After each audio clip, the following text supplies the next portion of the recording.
En octobre 1967, Ernesto Che Guevara a été capturé dans un ravin bolivien après 11 mois de campagne infructueuse. Il était blessé, sans médicaments et avec un groupe réduit au bord de l'effondrement.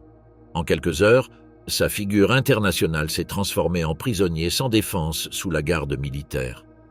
Le gouvernement bolivien, sous la pression des conseillers américains, a écarté un procès public ou une détention prolongée. La décision a été immédiate, il devait être exécuté. L'ordre précisait que les tirs devaient éviter le visage pour maintenir la version selon laquelle il était mort au combat. Le lendemain, son cadavre a été exposé dans la buanderie d'un hôpital rural entouré de militaires, de journalistes et de médecins certifiant la scène comme preuve irréfutable. Comment a-t-on pris la décision de tuer un prisonnier blessé? Pourquoi son corps a-t-il été montré comme un trophée? Que cherchait-il à faire taire avec cette exécution? Le guérillero errant, un médecin devenu combattant. Ernesto Guevara de la Serna est né dans la ville argentine de Rosario en 1928. Sa famille venait de la classe moyenne instruite, avec des antécédents de stabilité économique qui s'étaient érodés au fil des années. Son père, nommé Ernesto, avait des inclinations libérales et un style de vie bohème. Sa mère, Celia de la Serna, représentait une tradition catholique plus conservatrice. Cette combinaison d'influences idéologiques a créé un foyer marqué par le contraste entre l'ouverture politique et la rigidité culturelle. Depuis l'enfance, l'asthme a conditionné son existence. Les attaques respiratoires étaient récurrentes et obligeaient la famille à prendre des décisions pratiques en fonction de la santé de l'enfant. Le déménagement dans la province de Cordoba a répondu au besoin de chercher un climat plus clément. Là, dans un environnement montagneux, l'enfant a grandi entre traitements médicaux, inhalateurs et épisodes de crise qui l'ont accompagné tout au long de sa vie. Cependant, la maladie ne l'a pas conduit à l'inactivité. Il a participé à des sports exigeants comme le rugby, nagé dans les rivières, parcouru les collines à cheval et s'est entraîné à la résistance physique. Cette volonté de surmonter la limitation biologique est restée gravée dans la mémoire de ses camarades, qui le décrivaient comme un jeune persévérant. En 1947, il est entré à la faculté de médecine de l'Université de Buenos Aires. Le choix de cette carrière était en partie lié à son expérience personnelle avec l'asthme. Ses études ne se limitaient pas à la formation académique. Il s'est intéressé à la philosophie, à la littérature et à l'histoire, et a enrichi sa bibliothèque d'auteurs classiques et contemporains. La combinaison de disciplines scientifiques et de curiosité intellectuelle a caractérisé ses années universitaires. En 1952, il entreprit un voyage qui deviendrait un point tournant. Accompagné par Alberto Granado, un biochimiste avec une expérience professionnelle, il parcourut l'Amérique du Sud sur une moto Norton de grande cylindrée qu'ils appelaient la Poderosa. Ils traversèrent l'Argentine, le Chili, le Pérou, la Colombie et le Venezuela, enregistrant dans la mémoire de Guevara une mosaïque de réalités sociales. Au Chili, la visite de la mine de cuivre de Chuquicamata lui a permis d'observer de première main les conditions de travail. L'entreprise Anaconda Copper Mining Company, à capitaux américains, contrôlait l'exploitation. Les mineurs vivaient dans des camps précaires, exposés à de longues journées de travail sous des conditions d'épuisement physique extrêmes. Ce contraste entre la richesse exportée et la pauvreté des travailleurs était resté comme l'une des impressions les plus durables du parcours. Au Pérou, le contact avec la citadelle de Machu Picchu a ouvert des réflexions sur les civilisations précolombiennes. La monumentalité des constructions contrastait avec la marginalisation des peuples autochtones contemporains, obligés de survivre dans la pauvreté dans des régions proches.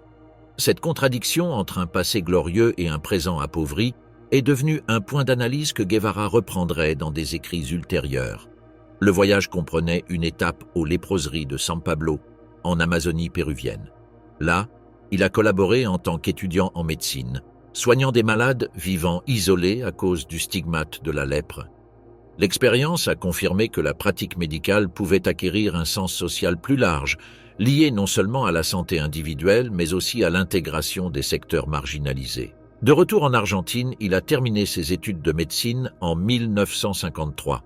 Immédiatement, il a organisé un deuxième voyage, cette fois axé sur l'observation des processus politiques en cours. En Bolivie, il a analysé l'impact de la récente révolution au Pérou et en Équateur, il a pris contact avec des mouvements sociaux et finalement, il est arrivé au Guatemala. Dans ce pays, une réforme agraire était en cours, promue par le président Jacobo Arbenz.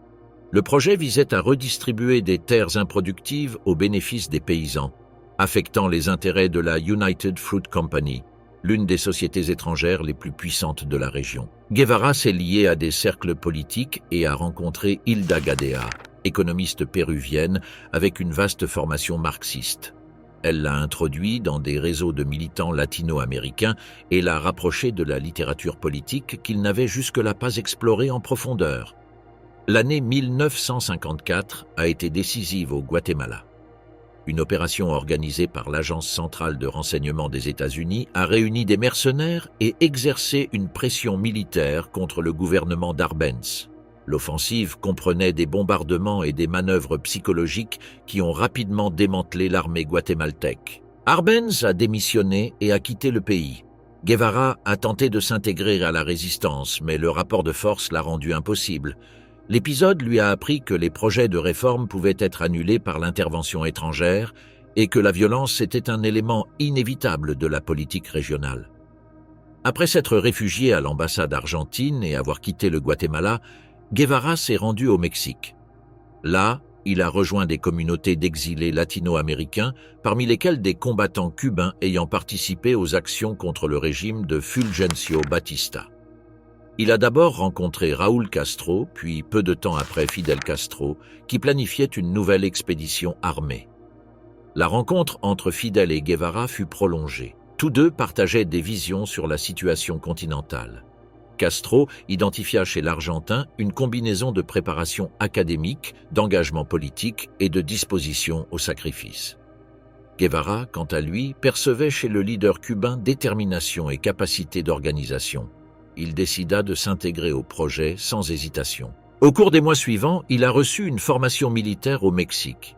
Il a appris le maniement des armes, l'organisation des unités et les tactiques de guérilla.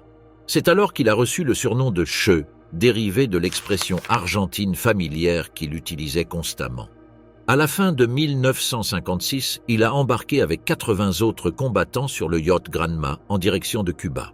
Le débarquement fut défavorable. Les forces gouvernementales ont tendu une embuscade aux expéditionnaires et seulement un petit groupe a réussi à se replier dans la Sierra Maestra. Guevara a survécu et s'est imposé comme combattant en plus de médecin. Sa discipline personnelle, renforcée par des années à affronter l'asthme, lui a permis de supporter des conditions extrêmes. La capacité de résister à de longues marches et de participer à des combats même sous crise respiratoire l'a distingué parmi ses camarades. Avec le temps, il a pris le commandement d'une colonne de guérilla. Ses responsabilités comprenaient l'organisation d'hôpitaux de campagne, l'alphabétisation des paysans et les procès sommaires des collaborateurs ennemis. Dans ce dernier aspect, il s'est montré inflexible, autorisant des exécutions lorsqu'il le jugeait nécessaire pour préserver la cohésion du mouvement. En décembre 1958, il dirigea l'offensive contre la ville de Santa Clara. La bataille a défini le cours de la guerre.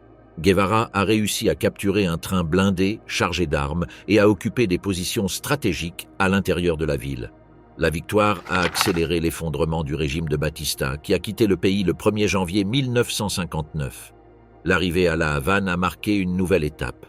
Guevara a été désigné à la tête des responsabilités institutionnelles. Il a supervisé les procès contre les anciens fonctionnaires, dirigé la Banque nationale et occupé le ministère des Industries. Ses plans de développement privilégiaient l'industrialisation rapide et les incitations morales sur les matériels. Le résultat a été une baisse de la productivité et des tensions avec la structure économique héritée. Sur le plan international, sa position l'a éloigné de l'Union soviétique.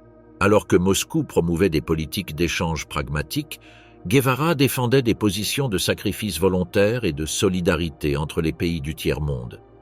Ses interventions lors de conférences internationales ont créé un malaise au sein du bloc socialiste qui observait avec inquiétude la radicalité de ses propositions.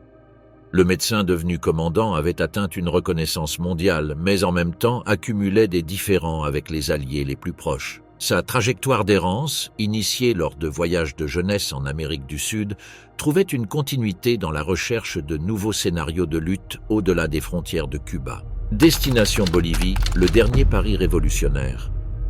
En 1965, Ernesto Guevara a disparu de la vie publique cubaine. Sa dernière intervention connue avait eu lieu à Alger, lors d'une conférence internationale au cours de laquelle il a critiqué sévèrement l'Union soviétique. Il a souligné que les pratiques commerciales de Moscou avec les pays du tiers-monde ressemblaient à celles d'un impérialisme économique. L'accusation a eu un écho immédiat. Les autorités soviétiques l'ont accusé de déviationnisme idéologique, le qualifiant de trotskiste et maoïste, termes qui représentaient de graves fautes au sein de la discipline du bloc socialiste. Le retour à la Havane a été marqué par de longues réunions avec Fidel Castro et d'autres dirigeants. Lors de rencontres qui se sont prolongées pendant des heures, le départ de Guevara de ses responsabilités officielles a été défini. En octobre de cette année-là, Castro a lu publiquement une lettre de démission rédigée par l'Argentin. Le texte communiquait son abandon de tous les postes politiques et militaires, en plus de sa citoyenneté cubaine. En pratique, il s'agissait d'une séparation formelle et définitive du pouvoir dans l'île. Loin de se retirer de l'activité révolutionnaire, Guevara a tenté de transférer son expérience à d'autres continents. En 1965, il a dirigé une expédition militaire vers le Congo.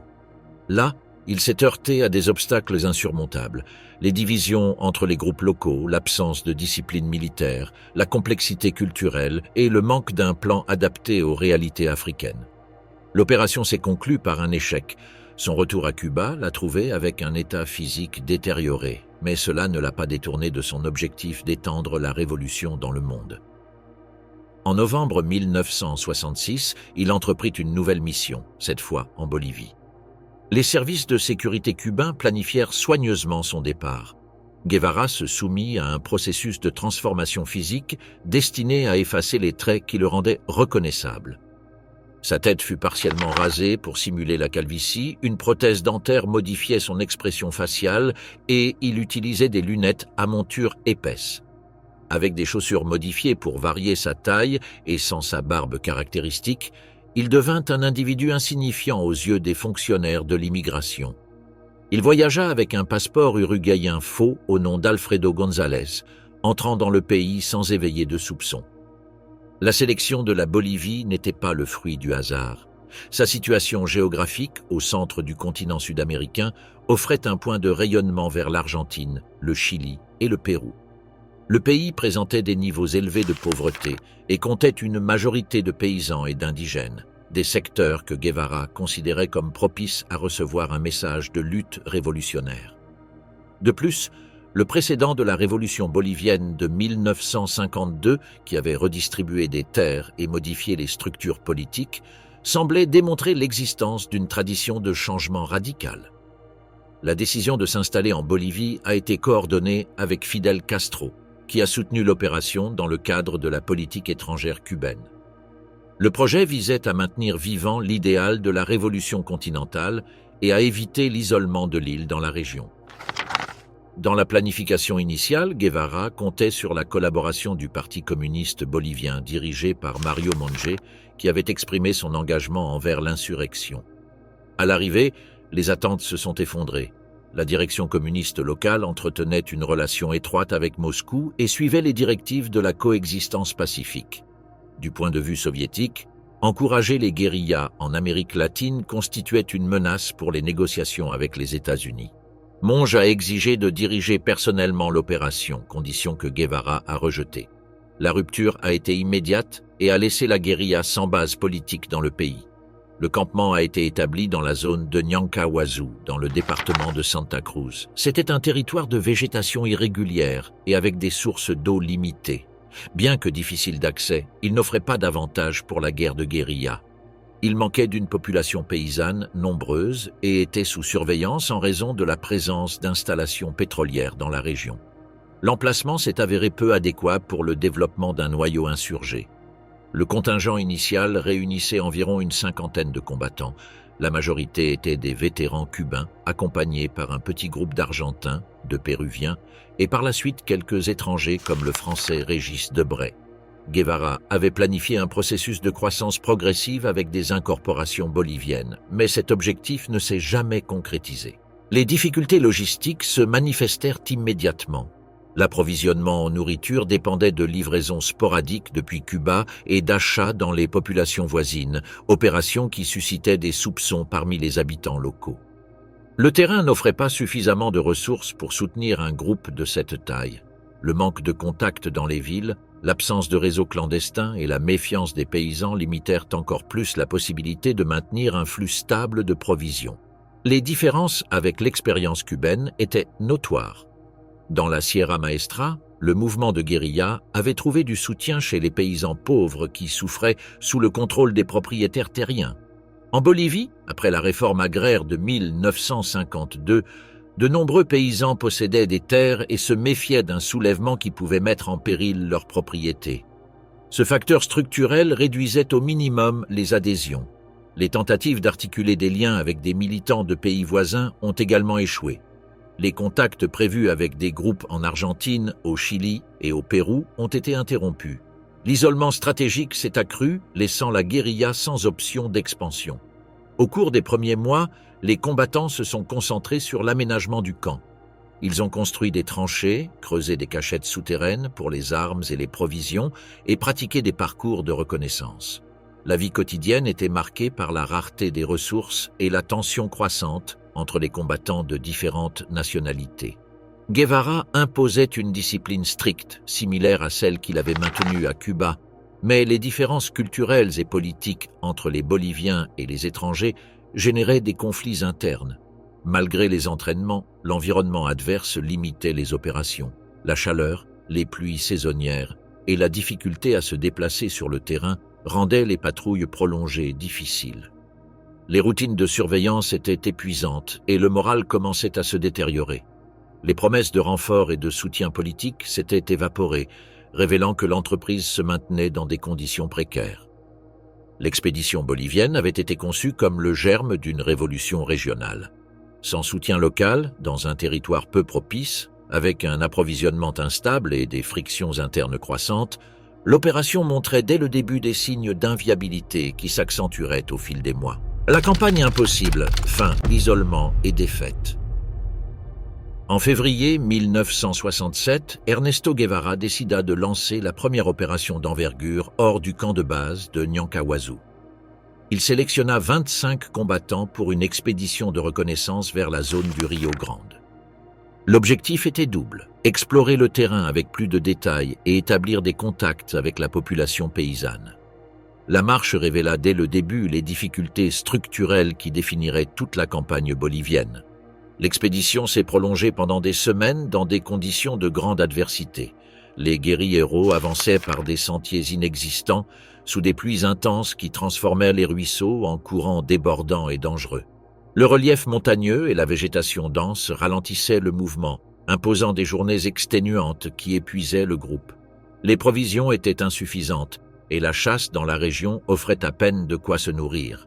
Lors de la traversée d'un affluent du fleuve Grande, 3 hommes ont été emportés par le courant et sont morts noyés. La guérilla subissait ainsi ses premières pertes sans avoir encore affronté l'armée, ce qui représentait un coup moral significatif. Après un mois d'efforts, ils sont retournés au camp sans avoir réussi à recruter des paysans ni à établir des alliances locales. En mars, 2 figures externes ont rejoint le groupe, modifiant sa dynamique. Régis Debray, intellectuel français avec des publications sur la théorie du foyer guérillero, est arrivé en tant que représentant de secteurs européens intéressés par l'expérience. Avec lui s'est intégré Ciro Bustos, peintre argentin lié à des organisations révolutionnaires dans son pays. La présence des deux a généré des tensions culturelles et politiques. Les vétérans cubains de la Sierra Maestra se méfiaient de leur profil intellectuel et de leur faible expérience militaire. Pour les combattants locaux, l'arrivée d'étrangers ajoutait une sensation de distance avec la réalité bolivienne. La situation interne s'est aggravée avec les premières désertions. 2 militants boliviens, Pastor Barrera et Honorato Rocabado, ont abandonné le camp et se sont rendus aux autorités.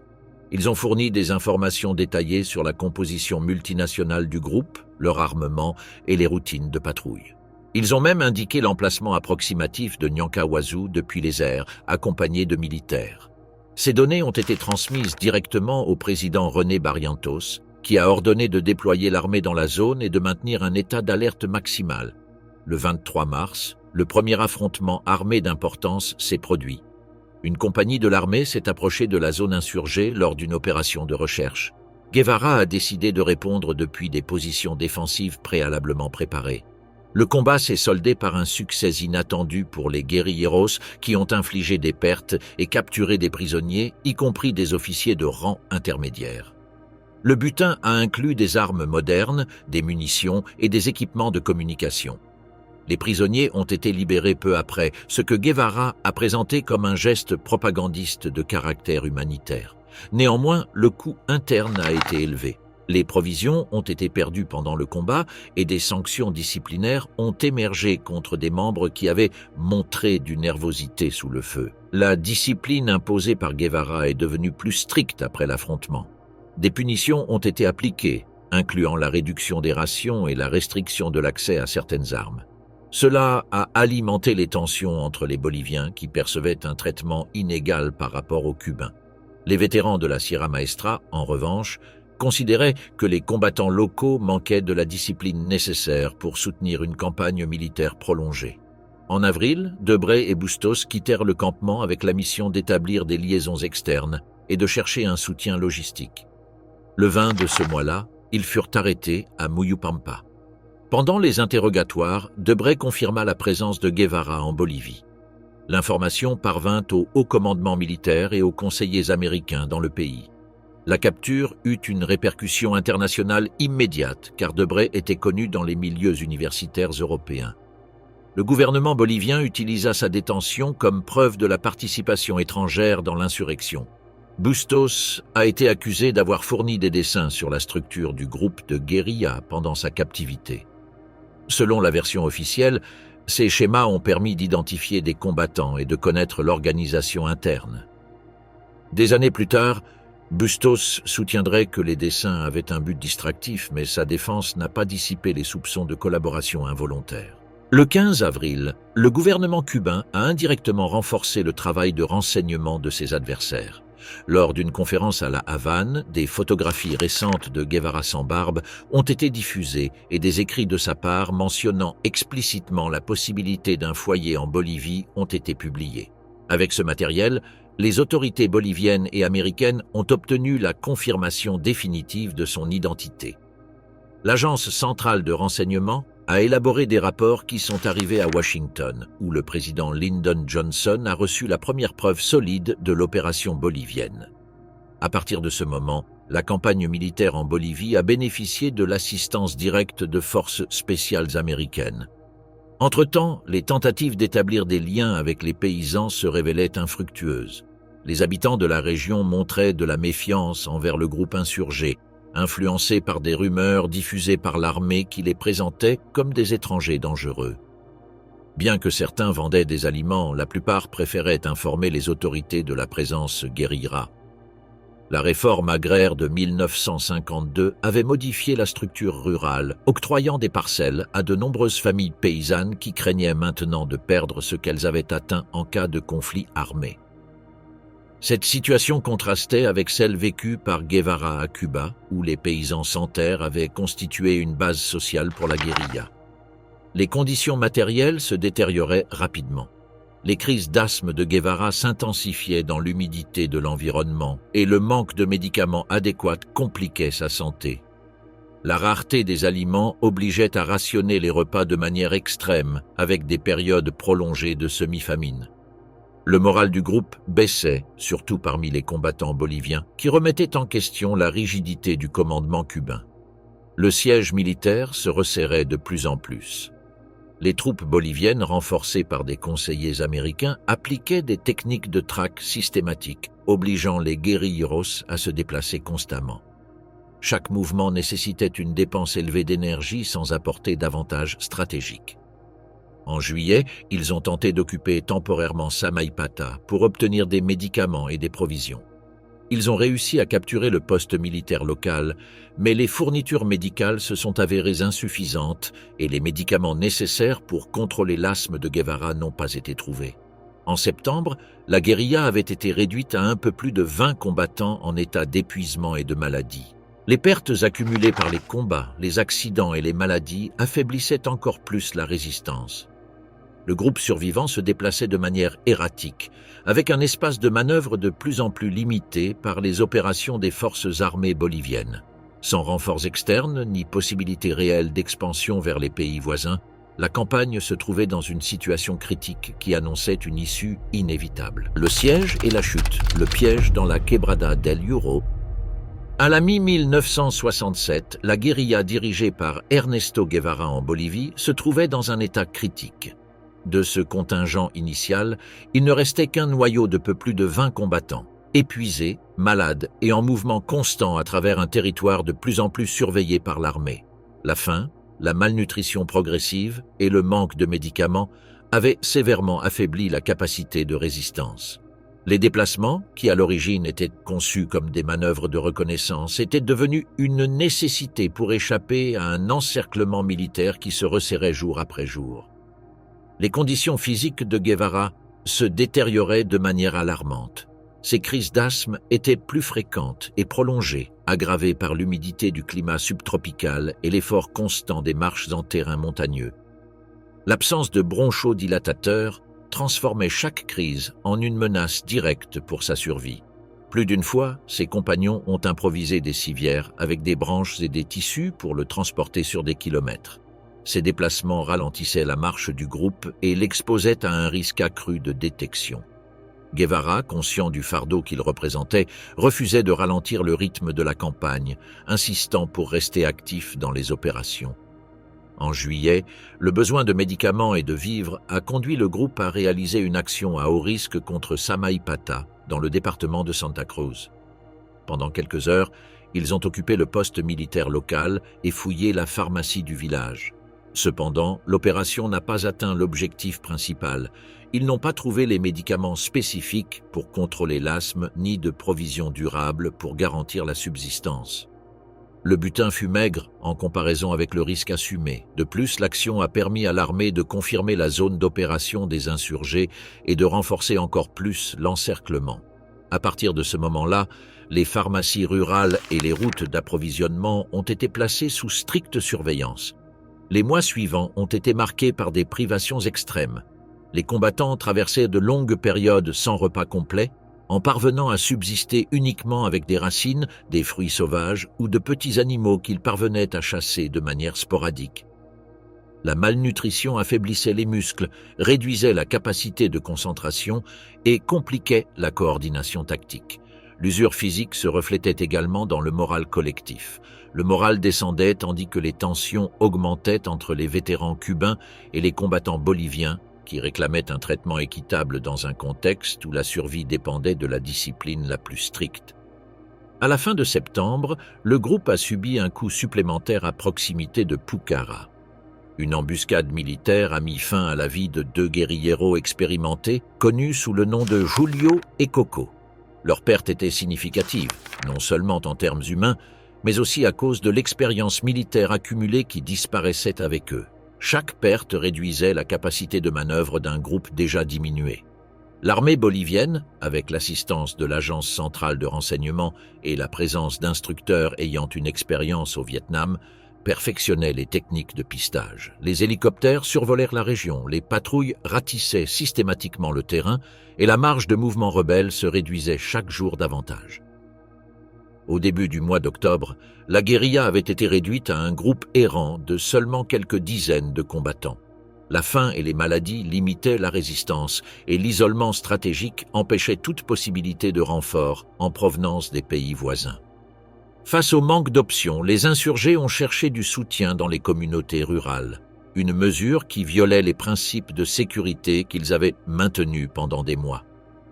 Dans le village de La Higuera, certains habitants ont accepté de vendre de la nourriture et de l'eau, mais la nouvelle de leur présence a été rapidement transmise aux autorités locales. Cette fuite s'est révélée décisive.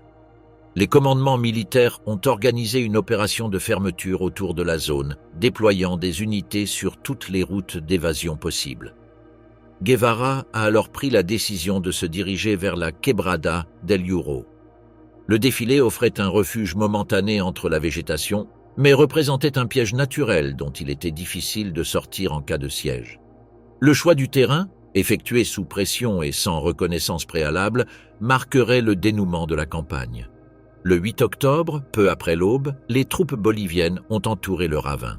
Les paysans avaient fourni suffisamment de détails pour guider l'armée vers la position exacte du groupe insurgé. Le déploiement incluait des soldats sur les hauteurs et des unités avançant par les flancs. La supériorité numérique et l'avantage tactique étaient écrasants. L'affrontement a commencé vers la fin de la matinée. Les guérilleros ont essayé d'organiser une défense depuis des positions improvisées, mais le ravin limitait toute manœuvre de repli. Pendant l'échange de tirs, Guevara a été blessé à la jambe droite, possiblement par des éclats d'obus qui ont frappé le rocher. Son carabine s'est enrayée et est devenue inutilisable. Avec son pistolet, il a tenté de continuer, mais les munitions disponibles se sont épuisées rapidement. Entouré par les soldats, il est resté sans option tactique. Les militaires l'ont réduit avec d'autres survivants. La surprise parmi les troupes a été immédiate en confirmant son identité. Il ne s'agissait pas d'un combattant anonyme, mais du dirigeant internationaliste dont l'image était apparue dans des rapports de renseignement pendant des mois. La nouvelle de la capture a été transmise immédiatement à La Paz, où le président René Barrientos a reçu la confirmation du succès militaire. Ce même jour, les prisonniers ont été transférés sous forte garde à La Higuera. Le village, avec moins d'une centaine d'habitants, ne disposait pas d'infrastructures adéquates, mais son isolement en faisait un endroit idéal pour garder le détenu sous contrôle. L'école rurale a été aménagée comme prison temporaire.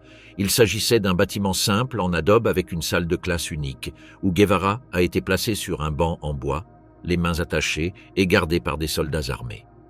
Le transfert a été effectué avec des mesures de sécurité extrêmes. Les commandements militaires étaient conscients de la valeur politique et de propagande de leurs prisonniers. Guevara, bien que blessé, n'a pas reçu de soins médicaux immédiats. Les soldats montaient à la garde en permanence, se relayant pour éviter toute négligence. Pendant le trajet, certains ont tenté d'engager la conversation avec lui, poussés par la curiosité face à la figure qui avait acquis une renommée mondiale. Les réponses étaient brèves, d'un ton réservé, sans signes apparents de désespoir. Dans la capitale bolivienne, la confirmation de la capture a ouvert un débat urgent. Les autorités évaluaient 3 scénarios: le transférer à La Paz pour un procès public, le maintenir détenu indéfiniment dans des installations militaires ou adopter une solution plus radicale. Chaque alternative impliquait des risques. Un procès le transformerait en centre d'attention internationale, une détention prolongée générerait une pression diplomatique et la décision définitive aurait des conséquences politiques imprévisibles. Pendant la nuit du 8 au 9 octobre, Guevara est resté sous la garde à l'école de La Higuera. Il a été interrogé par des officiers boliviens qui cherchaient à confirmer des détails de son identité et à obtenir des informations opérationnelles. Malgré l'épuisement et la blessure, il a répondu uniquement ce qui était nécessaire, sans offrir de données qui compromettraient ses compagnons dispersés, ni des contacts externes. Pendant ce temps, des paysans de la région s'approchaient pour observer discrètement. La petite communauté, surprise par le déploiement militaire, comprenait à peine la pertinence du détenu. Cependant, la tension de l'opération et le mouvement constant des troupes indiquaient clairement qu'il s'agissait d'un prisonnier exceptionnel. Les communications entre La Higuera et La Paz sont restées actives pendant toute la nuit grâce à des équipements radio-militaires. Les messages chiffrés transmettaient des rapports sur la situation du détenu et la sécurité de la zone. Les soldats avaient des ordres stricts de le garder en vie jusqu'à ce que le haut commandement définisse la résolution finale. La surveillance a été ininterrompue, avec des gardes tournants et des rapports constants. Dans la capitale, les débats se déroulaient sous pression. Le maintenir en vie impliquait des complications diplomatiques et le risque de le transformer en symbole de résistance. Opter pour un procès public exposait le gouvernement à l'attention médiatique mondiale et à la possibilité de manifestations dans différents pays. L'alternative la plus radicale éliminait ces risques, mais plaçait sur les autorités la responsabilité historique d'exécuter un prisonnier dont le nom avait déjà franchi les frontières de la Bolivie. À l'aube du 9 octobre, Guevara était toujours assis sur le banc de l'école, sous la lumière tamisée de lampes à kérosène. Sa blessure n'avait pas été soignée et l'épuisement était évident, mais il gardait une attitude ferme. Il ne pouvait pas prévoir quelle serait la décision finale, mais le cours des événements avait atteint un point où son destin personnel était entre les mains d'un gouvernement qui voyait en lui à la fois un danger et une opportunité politique. Le silence de cette nuit-là à La Higuera contrastait avec la tension qui s'accumulait dans les bureaux de La Paz. Le prisonnier, étroitement surveillé dans une salle de classe en adobe, se trouvait dans l'antichambre d'un dénouement qui, au-delà de l'immédiat, définirait la manière dont sa figure passerait à l'histoire contemporaine. L'exécution macabre, un cadavre montré au monde. La matinée du 9 octobre 1967 a commencé par un mouvement inhabituel dans le petit village de La Higuera. Des hélicoptères militaires ont atterri à proximité, transportant des officiers de haut rang, des médecins militaires et du personnel de renseignement. Parmi eux se trouvait Félix Rodriguez, agent de l'agence centrale de renseignement d'origine cubaine qui avait suivi de près les opérations depuis la base de Vallegrande. Sa mission était de confirmer l'identité du prisonnier capturé dans la Quebrada del Hierro et de transmettre l'information directement à Washington. Rodriguez est entré dans l'école rurale où Guevara était détenu sous une stricte surveillance. Il avait avec lui des photographies d'archives et disposait d'instructions précises. Il devait vérifier les traits physiques, les cicatrices et les marques distinctives. Pendant presque une heure, il a observé minutieusement le prisonnier, a conversé avec lui en espagnol et a pris des notes pour son rapport. La reconnaissance n'a laissé aucun doute. Le détenu était Ernesto Guevara de la Serna. Rodriguez a transmis la confirmation à ses supérieurs au moyen d'une communication chiffrée. Le rapport est parvenu au plus haut niveau de l'administration américaine et a été reçu comme preuve du succès de la stratégie de conseil militaire déployée en Bolivie. Pendant que cette procédure se développait, à La Paz continuaient les délibérations sur le sort du prisonnier. Le président René Barrientos discutait avec son cabinet et avec le commandement militaire des solutions possibles. Un procès public fut rapidement écarté. Les autorités craignaient qu'il ne devienne une tribune politique internationale et qu'il attire la presse mondiale à une échelle ingérable pour l'État bolivien. L'expérience avec le procès contre Régis Debray avait démontré le risque de générer des campagnes de solidarité internationale. Avec Guevara, l'ampleur serait incomparable. L'option de le garder détenu pendant une période prolongée n'était pas non plus viable. La possibilité d'un échange, d'une évasion ou de la pression diplomatique des gouvernements alliés de Cuba était évaluée. Finalement, l'état-major a transmis l'ordre définitif à 11 heures du matin. Le prisonnier devait être exécuté immédiatement. L'instruction spécifiait que les coups de feu ne devaient pas être dirigés vers la tête ni le visage, dans le but de soutenir la version officielle selon laquelle Guevara était mort au combat. La responsabilité est tombée sur le sergent Mario Terán, sous-officier de l'armée bolivienne. Il a accepté la mission, bien qu'il ait par la suite reconnu la nervosité avec laquelle il avait reçu la tâche.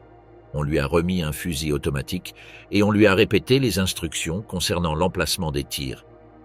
En entrant dans la salle de classe où le prisonnier était assis sur un banc en bois, il a éprouvé des hésitations visibles. Des témoins oculaires ont indiqué qu'il est resté plusieurs minutes avant d'exécuter l'ordre, conscient de l'importance historique de son action. Aux alentours de midi, on entendit les rafales. Terán tira à courte distance sur le torse et les membres du prisonnier. Les impacts se concentrèrent sur la poitrine, l'abdomen et les jambes. Guevara mourut en quelques minutes, victime de multiples blessures par balles conçues pour simuler un combat récent. Ainsi se termina l'opération militaire commencée 11 mois plus tôt et s'ouvrit l'étape de l'exploitation politique de son cadavre. Le corps a été préparé pour le transfert vers Vallegrande. Un hélicoptère militaire l'a transporté dans l'après-midi du même jour à l'hôpital Señor de Malta, qui avait été transformé en base militaire régionale. Là, les officiers ont décidé d'organiser une exposition publique qui dissiperait toute rumeur sur la supposée survie du commandant argentin. La buanderie de l'hôpital, un espace simple avec des murs en ciment, a été aménagée comme morgue temporaire. À cet endroit, le cadavre a été placé sur un bassin de ciment avec les bras étendus et le torse nu. L'image a surpris ceux qui sont entrés dans la salle. Certains journalistes et médecins ont immédiatement commenté la similitude avec des représentations religieuses de la descente du Christ. Cette association visuelle a été renforcée par les photographies prises sur place, notamment une image frontale où les yeux entr'ouverts et l'expression sereine du visage évoquaient des iconographies chrétiennes. La nouvelle de l'arrivée du corps se répandit rapidement. Militaires, médecins, journalistes et habitants des villages voisins défilèrent par la blanchisserie pour l'observer. Les autorités cherchaient une vérification collective qui fermerait toute possibilité de spéculation. Chaque paysan qui contemplait le cadavre renforçait le récit officiel selon lequel Guevara était mort. Les photographes présents ont pris des douzaines d'images sous différents angles. Certaines captèrent le visage, d'autres les blessures et plusieurs documentèrent la disposition du corps dans la piscine. La photographie frontale est devenue l'une des images les plus diffusées de la décennie, reproduite dans des journaux et magazines du monde entier. Son caractère ambigu, entre preuves légales et représentations symboliques, a contribué à projeter la figure du guérillero au-delà de l'intention initiale de propagande. L'exposition a continué pendant le 10 octobre. Des soldats ont posé à côté du cadavre pour des prises photographiques, certains montrant des signes de triomphe. Des officiers de divers grades ont défilé pour observer directement le prisonnier mort. L'intention était claire, offrir des preuves incontestables que la menace avait été éliminée. Cependant, l'effet visuel a transcendé le but gouvernemental et a généré des interprétations qui échappaient au contrôle des autorités. La décision de procéder à une identification définitive a entraîné une étape supplémentaire. Sur ordre du haut commandement, des médecins militaires ont amputé les 2 mains du cadavre. Elles ont été placées dans des bocaux avec du formol et envoyées à La Paz pour un examen dactyloscopique. Les comparaisons d'empreintes ont confirmé avec précision scientifique l'identité du défunt. La procédure, exécutée avec une froideur bureaucratique, garantissait l'élimination de tout doute futur, bien qu'elle ait également ajouté un élément macabre à la narration des faits. Pendant plusieurs heures, le corps sans main est resté exposé dans la buanderie de l'hôpital. Médecins, militaires et curieux locaux continuaient d'entrer pour l'observer. Les photographies prises durant cette période montrent non seulement la mort du commandant, mais aussi la manipulation de son cadavre comme instrument politique. L'armée bolivienne le présentait comme trophée de guerre, tandis que pour l'agence centrale de renseignement, c'était la preuve matérielle du succès de sa politique de contre-insurrection en Amérique latine. Le transfert du cadavre, sa disposition dans la buanderie, la présence d'observateurs nationaux et internationaux, les images photographiques et la mutilation pour des tests dactyloscopiques faisaient partie d'une stratégie visant à détruire la capacité symbolique de l'homme qui avait dirigé la guérilla. L'objectif n'était pas seulement d'éliminer physiquement le leader, mais aussi de désactiver la possibilité que sa figure continue d'inspirer de nouvelles insurgences. La conversion du cadavre en spectacle visait à transmettre un message sans équivoque. Aucune tentative de révolution armée ne resterait impunie sur le continent sous la surveillance conjointe des gouvernements locaux et des conseillers étrangers. Cependant, l'effet immédiat n'était pas uniquement celui souhaité par les autorités. Les images diffusées depuis Vallegrande ont acquis leur propre vie dans la presse internationale. La photographie du corps, comparée à des représentations religieuses, a été reproduite dans les médias européens et latino-américains, générant une iconographie qui a transcendé l'intention originale d'humilier l'ennemi vaincu. La mort physique avait été utilisée comme démonstration de force, mais les images ont fini par alimenter une projection symbolique qui ne pouvait être contrôlée par ceux qui avaient ordonné l'exécution. D'homme à mythe, le visage qui est devenu légende. Après l'exhibition à Vallegrande, le corps d'Ernesto Guevara a été enterré en secret la nuit du 11 octobre 1967. L'opération a été réalisée sous stricte surveillance militaire, avec un groupe réduit d'officiers qui connaissaient l'emplacement exact. Il a été déposé dans une fosse commune proche de la piste d'atterrissage locale, aux côtés de plusieurs de ses compagnons de guérilla. La décision de cacher le lieu de l'enterrement répondait à un calcul politique, empêcher que la tombe ne devienne un lieu de pèlerinage pour les militants ou sympathisants. Le secret a été classé comme information de sécurité nationale et seuls quelques hauts gradés ont connu les détails. Pendant 3 décennies, ce silence a été maintenu. Les officiers impliqués, certains à la retraite avec les années, ont reçu des instructions de ne jamais révéler l'endroit, même après avoir quitté le service actif. Ainsi, la localisation exacte du corps est restée une énigme pendant 30 ans, alimentant rumeurs et spéculations dans les cercles politiques, académiques et militants du monde entier. En 1995, un général retraité de l'armée bolivienne a déclaré publiquement avoir participé à l'enterrement clandestin. La confession a activé un processus international. Des experts médico-légaux de Cuba, de Bolivie et d'autres pays ont commencé des fouilles dans les zones indiquées par des témoignages militaires. Entre 1996 et 1997, des équipes spécialisées ont travaillé à différents endroits de Vallegrande avec des méthodes archéologiques et des analyses stratigraphiques. Les cartes étaient imprécises et les versions contradictoires, mais après des mois de sondages systématiques, des restes humains correspondant aux caractéristiques physiques de Guevara ont été localisés. La découverte a eu lieu en juillet 1997. Les restes présentaient des évidences des amputations post-mortem ordonnées en 1967, ce qui renforçait l'hypothèse qu'il s'agissait du commandant argentin. L'identification a été confirmée par des analyses d'odontologie médico-légale, des comparaisons de dossiers médicaux antérieurs et des études génétiques qui ont été réalisées par la suite avec des échantillons de membres de la famille. L'annonce officielle du gouvernement bolivien le 12 juillet de cette année-là a mis fin à 3 décennies d'incertitude. La nouvelle a eu une répercussion mondiale immédiate. Le gouvernement cubain a organisé le rapatriement avec les honneurs de l'État. Un avion militaire a transporté les restes depuis la Bolivie jusqu'à l'île, accompagné par les familles des guérilleros morts dans la même campagne. À Cuba, des cérémonies officielles ont été programmées, incluant des rassemblements de masse et la participation directe de Fidel Castro. Les funérailles ont eu lieu à Santa Clara, ville symbolique pour avoir été le théâtre de la victoire décisive de Guevara en décembre 1958. Là, un mausolée avec une statue en bronze de grande taille, un musée avec des documents, des armes et des photographies, ainsi qu'une flamme éternelle ont été érigés. L'ensemble monumental est devenu une destination incontournable de pèlerinage politique. Chaque 8 octobre, des commémorations sont organisées et des milliers d'étudiants visitent le lieu lors de manifestations scolaires où des slogans révolutionnaires sont réaffirmés. Cependant, la construction du mythe avait commencé bien avant la découverte. En mars 1960, le photographe Alberto Korda captura à La Havane une image de Guevara lors des funérailles des victimes de l'explosion du navire La Coubre. Le portrait montrait le guérillero avec un béret, une barbe et un regard ferme vers l'horizon. Pendant des années, elle circula dans les milieux de gauche et les publications militantes, mais sa diffusion massive se produisit après la mort en Bolivie.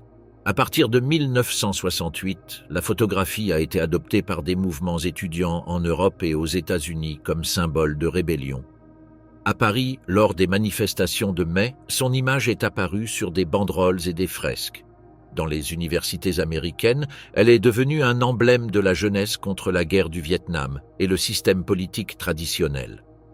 La reproduction a augmenté lorsque Andy Warhol a adapté l'image avec sa technique de sérigraphie, appliquant des couleurs brillantes qui ont transformé le guérillero en icône pop comparable à Marilyn Monroe ou Elvis Presley.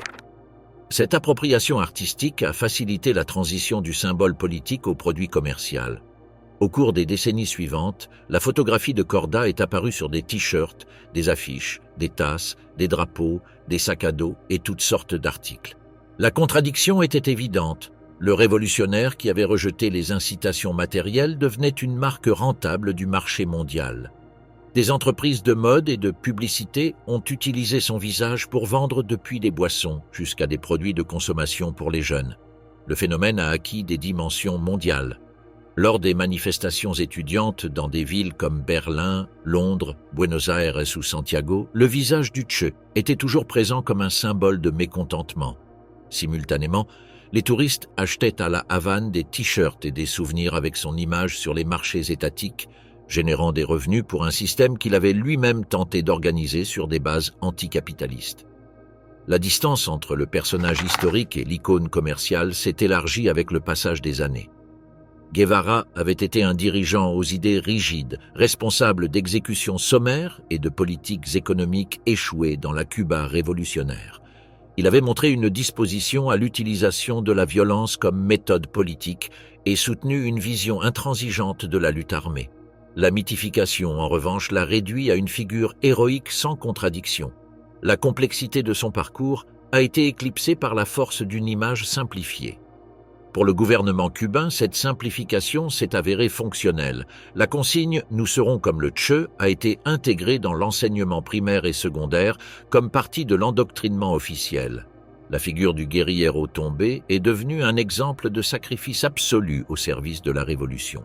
La différence entre l'homme réel et l'icône politique a été effacée dans le récit officiel, qui exaltait son dévouement sans remettre en question les tensions qu'il avait maintenues avec la propre direction cubaine de son vivant. Le mythe a aussi fonctionné dans des contextes différents.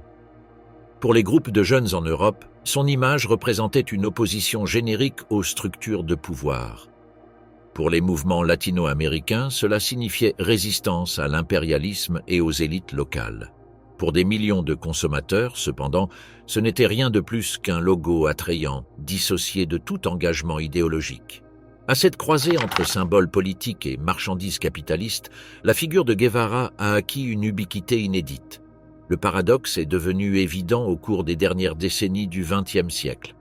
Au même moment où son mausolée à Santa Clara s'imposait comme un lieu de culte politique officiel, son visage circulait sur les marchés internationaux comme une impression de mode jeune. L'enterrement clandestin, qui avait tenté d'effacer sa mémoire, a fini par être le début d'un processus de construction mythique qui a atteint des dimensions mondiales. Le cycle s'est terminé avec l'exhumation en 1997 et la monumentalisation à Cuba qui ont donné un soutien matériel au mythe. La mort physique, cachée dans une fosse commune, déboucha sur une présence symbolique universelle. Dans un monde où les images circulaient plus fortement que les biographies, le visage capturé par Korda définissait le personnage plus que son parcours réel. La figure d'Ernesto Guevara, transformée en mythe, continue de générer des interprétations opposées.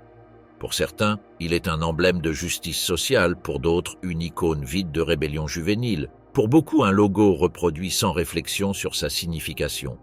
Ce qui est certain, c'est que l'image, étendue jusqu'à la saturation, survit aux contextes historiques qui lui ont donné naissance. Le guerriero mort en Bolivie a fini par devenir l'une des effigies les plus reconnaissables du XXe siècle, avec une influence symbolique qui persiste jusqu'à aujourd'hui.